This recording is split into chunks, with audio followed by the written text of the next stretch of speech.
Hello student, नमस्कार, आदाब, अस्सलाम वालेकुम। मैं हूं आपके साथ वसीम और आप देख रहे हैं हमारा यूट्यूब चैनल जिसका नाम है ओनली फॉर कैरियर। बहुत ही अच्छी तरह से आप लोग पढ़ रहे हैं, मुझे कमेंट्स भी आते हैं, मुझे बहुत खुशी है। और मैं आपको समरी बताने से पहले ही जो मैं अभी आपको समरी बताने जा रहा हूं, मार्को पोलो की समरी है, चैप्टर है मार्को पोलो, उसकी समरी में बता रहा हूं। इसका जो मैंने आपको फुल एक्सप्लेनेशन दिया था उसमें आप लोगों ने बहुत अच्छा रिस्पॉन्स दिया है। समरी बताने से पहले मैं आपको एक चीज़ ये बता दूं, अगर आपको इंग्लिश और हिंदी यानी पहले इंग्लिश लिखी हुई हो बाद में हिंदी लिखी हुई हो, अगर आप इस तरह के नोट्स चाहिए हो तो आप हमारे कमेंट बॉक्स में जाइए और वहाँ पर जाकर आप हमें लिखिए कि आप हमें नोट्स भेजिए, तो मैं आपको पूरे नोट्स भी भेजूँगा ताकि किसी भी बच्चे को हिंदी से इंग्लिश समझने में कोई प्रॉब्लम ना आए। फ़िलहाल चलिए शुरू करते हैं समरी इन हिंदी।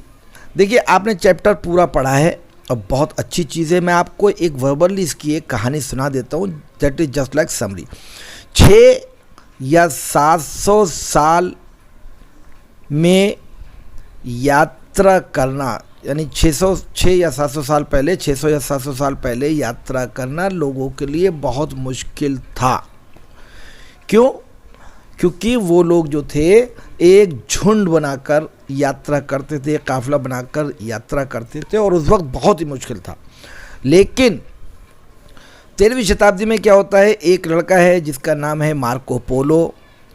वो पूरब देश के लिए यानी कि ईस्ट कंट्रीज़ के लिए यात्रा करने के लिए निकलता है और पूरब के यूरोप के जो कंट्रीज़ हैं वो पूरब के साथ व्यापार करने में बहुत ही इम्पोर्टेंस ही देते थे। ख़ासतौर से भारत और चीन को वो अपनी कल्पना, अपने ख्यालों से भी ज़्यादा अमीर मानते थे, जबकि दक्षिण पूर्वी एशिया के द्वीपों से मसाले यूरोप कंट्रीज में बेचे जाते थे और उनका अच्छा प्रॉफिट वो लोग लेते थे। सन 1271 में 13 वर्षीय मार्को पोलो अपने पिता निकोलो पोलो और चाचा मैफियो पोलो के साथ चीन की यात्रा के लिए चल दिया, जिसे कैथे के नाम से भी जाना जाता था। वे एशिया माइनर पहुँचे और काला सागर पार किया। फिर उन्होंने फ़ारस और अफ़गानिस्तान के रेगिस्तानों से होकर पामीर के पठारों तक की यात्रा की। उन्होंने गोबी के विशाल रेगिस्तान को पार किया और पीकिंग पहुंच गए, जो चीन की राजधानी थी। वे कुबलाई खान, जो शासक थे, कुबलाई खान के दरबार में गए, जिसने उनका बहुत ही अच्छी तरह से वेलकम किया यानी स्वागत किया। मार्को पोलो ने मंगोल भाषा सीखी और एम्परर जो कुबलाई खान थे उन्होंने उसको बहुत ही रिस्पॉन्स दिया, बहुत ही महत्व दिया और इतना महत्व दिया कि उन्होंने उसको गवर्नर तक बना दिया। उसको बुद्ध के पवित्र दांत लाने के लिए वर्मा तथा उसके बाद सिलोन भी भेजा गया। पीकिंग आने के 15 वर्ष के बाद, 15 साल के बाद 1290 में मार्को पोलो ने अपने घर वापस जाने के लिए सम्राट से रिक्वेस्ट किया, लेकिन सम्राट ने मना कर दिया क्योंकि वो उससे बहुत ही प्रेम करता था, उसको बहुत ही चाहता था।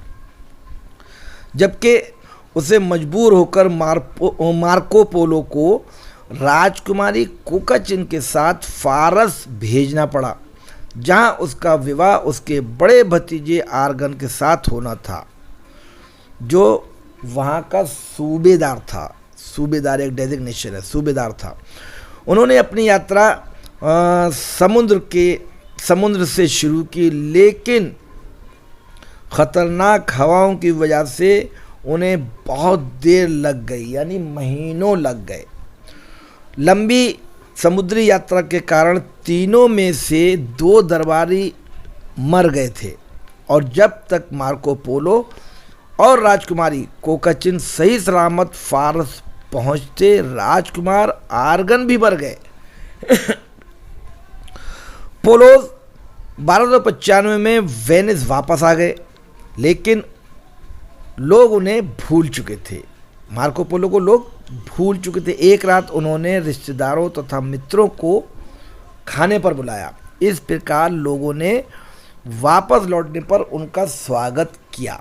उसके बाद शीघ्र ही जल्दी ही वेनिस तथा जेनेवा के बीच युद्ध छिड़ गया और मार्को पोलो, जो एक व्यापारिक जहाज़ चला रहा था, उसको बंदी बना लिया गया।